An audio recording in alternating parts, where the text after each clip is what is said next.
It's now my honour and pleasure to introduce Jane Hill, who some of you may recognise from the telly, who's going to tell you about the the WPC Video Awards, a bit more about them, and present the prizes to the winners, and maybe tell you something about herself too, I don't know.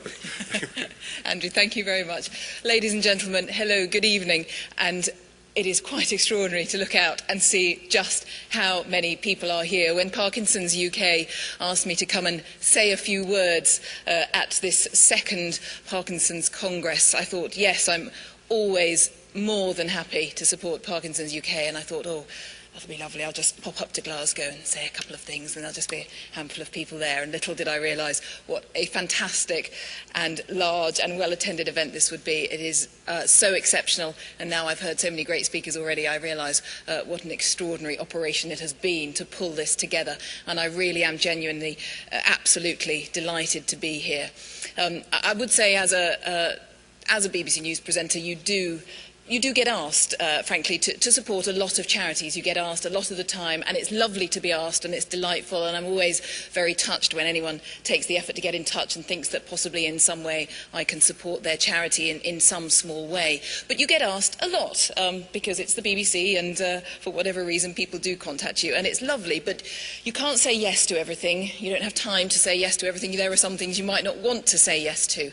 And the one thing I would say from a personal perspective is that I try as hard as I possibly can, if I possibly can, never to say no to Parkinson's UK, because it is a quite extraordinary charity, and Stanley has already outlined the many aspects of their work here tonight, and their work is so very important, and I know this whole Congress is very important because it's bringing together bodies like Parkinson's UK from across the world to try to raise awareness of a really ghastly disease that we are, of course, nonetheless trying so hard to find a cure for. And my personal involvement, for those of you who don't know, and for our many international friends who are here tonight, is that I know we all have a story here tonight. All our stories are a little different. We all have a connection. And Parkinson's runs in my family.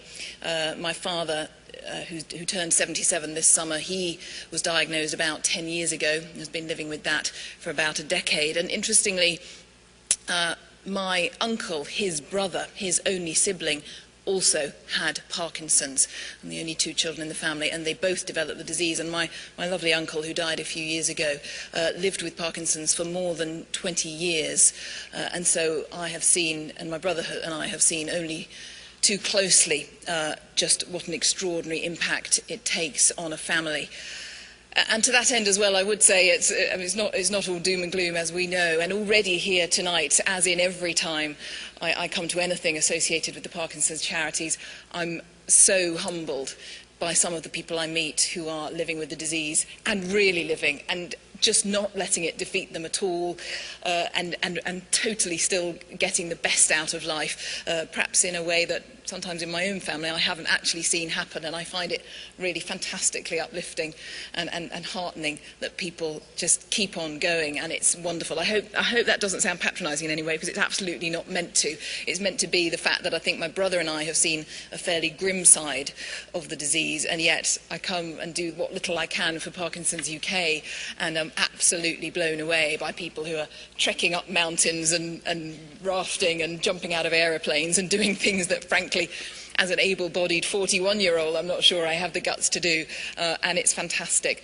And also tonight I would make my own little personal pledge for a contingency of people who I guess are in the audience here tonight as well, and that is not just for people living with the disease, but for their carers. And that is my own particular hobby horse, with apologies to anyone who perhaps, for example, was at the Parkinson's concerts here in London, here in this country, back in December, when I had another opportunity to put in a little pledge for those who look after anyone with the disease, and we see that in my family, as so many people here tonight will. And my own mother, who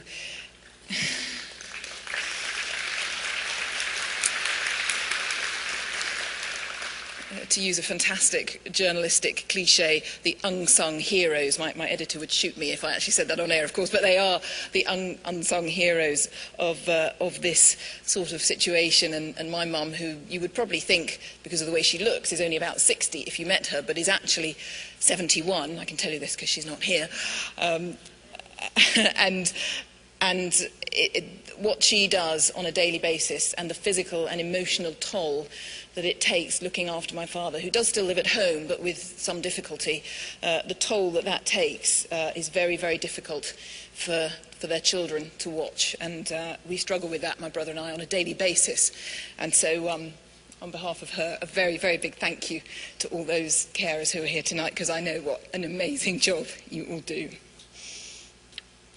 And as a journalist, my goodness, I'm on air, for those of you who don't know, I'm on air 3 hours a day, 5 days a week, sometimes more, and I think, crikey, I should be able to do my own bit to raise awareness of this disease and the extraordinary work that the charities are doing, and the way we're all trying to fight to find a cure.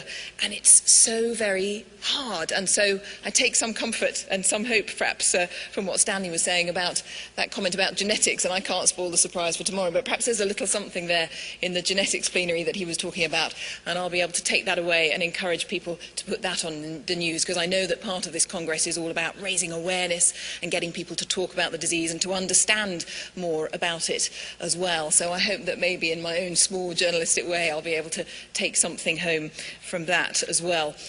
And another personal plea, of course, to that end, I will be here all night at the drinks reception after this. Anyone in this audience, whether you're a medical professional, a researcher, someone with the disease, a carer, if you have something that you think I can take back to the BBC, quite bluntly, and try and get that issue on the air, then please feel free to come and collar me this evening. I will willingly give out my email address. And if you have anything, whatever story, whatever tiny element of the story you think we might be able to get more publicity for the disease and to raise awareness and to try to just get it up the political agenda, then please really do feel free to come and see me tonight, and I would love to talk to you and see whether there's anything we can do, because I know publicity is important as well.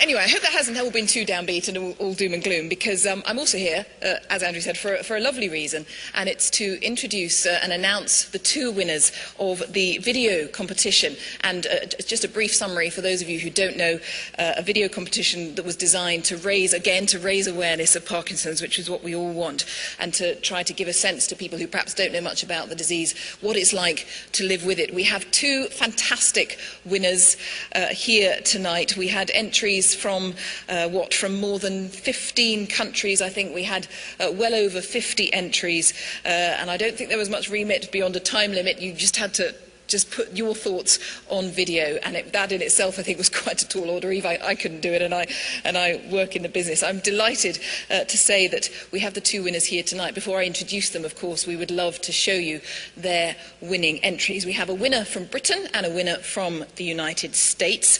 Let's see the two winning entries first of all. Let's see the British winner first of all, in no particular order I should say these are, which comes from, it was a video made by Tony Cox, and it's called Springtide. Let's see Tony's video first. The Thames was inches from the top of each boot, as a hot rib screamed past, engulfing each foot. I'd commanded my legs to avoid the soaking, but my body willfully ignored my thinking. I'd specially walked to strand on the green, to video the highest tide I'd seen. I was on the flooded footpath, enjoying the peace, where pedestrians had been replaced by paddling geese, when lack of levodopa and weight of water combined to make intended footsteps falter. Somehow I clawed my way to a wrought iron railing, dragging myself slowly along, swaying as if sailing. I began to tremor and start an irrational panic. The more I wished for calm, the more I became manic. No footsteps I tried could be begun, but bizarrely I could clumsily fashion a run. I rushed from lamppost to lamppost, in a comical manner and hung on each to ease my heart's heavy hammer. Well-meaning citizens stopped to ask if I was all right, while I just wished to be alone to sort out my plight. The 10-minute walk from home to the river took an hour for the return that seemed like forever. My wife proclaimed me to be a silly twit, to have allowed myself to be panicked and wet.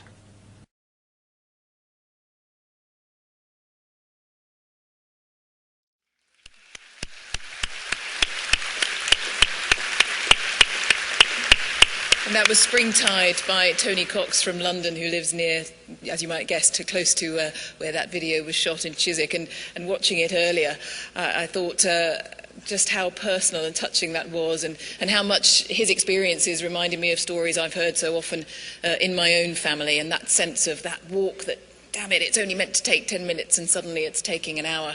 How many people have been there? And it was very touching and personal. I should say, Tony, when I met him as well, he said, I used to work for the BBC. I used to work with you, and I was a cameraman at the BBC, and I had no idea. I promise there was no influence there at all. That was a complete surprise to me. But it was a very lovely surprise nonetheless.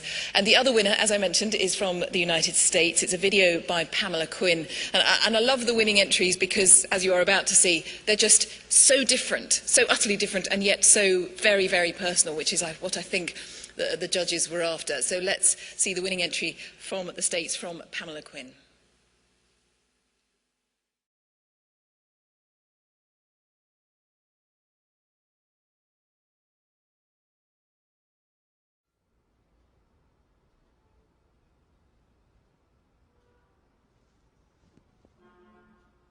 My first son, Colin, was in first grade.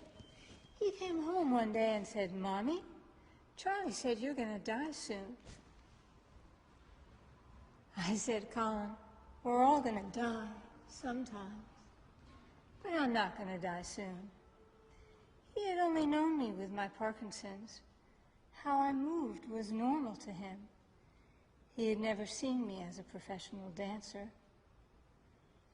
It angered me that his sense of security in the world was being affected by this disease. It was a beautiful spring day. I was walking up out of the subway and a man's eyes locked onto me. He said, "I'm going to heal you." He was wearing a big black cape. He said, "I'm going to heal you." And he followed me down the street.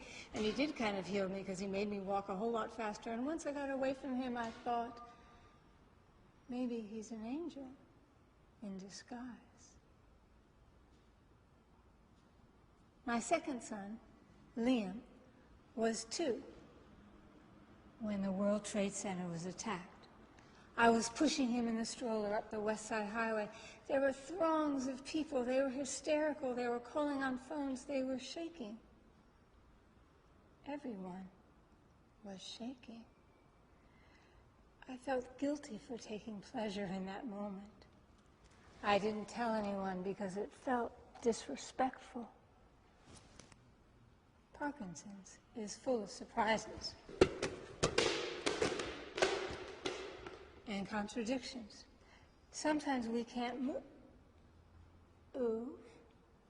and other times we can't stop ourselves from moving. We're like athletes because we nurture our bodies, we cajole them, we work them every day. And how we feel about ourselves at any particular moment is directly related to how our body functions. I've had this disease for over 15 years. I hate it, and I'm thankful for it. I hate the fact that it's robbed me of my body, of my dreams for my future, of things I can do with my kids. I'm grateful for the patience it's taught me, the compassion, perseverance of spirit.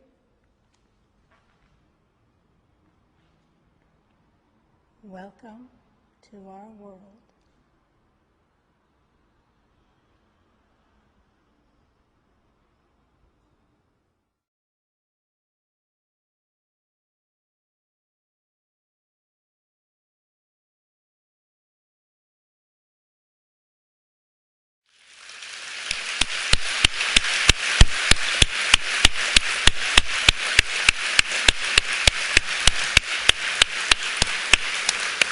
Pamela Quinn with Welcome to Our World, and even the title is fantastic, isn't it? Because just in that 3 minutes or so, it summarised what so much of us know. And Pamela and Tony are in the front row, so perhaps a big round of applause again for our winners.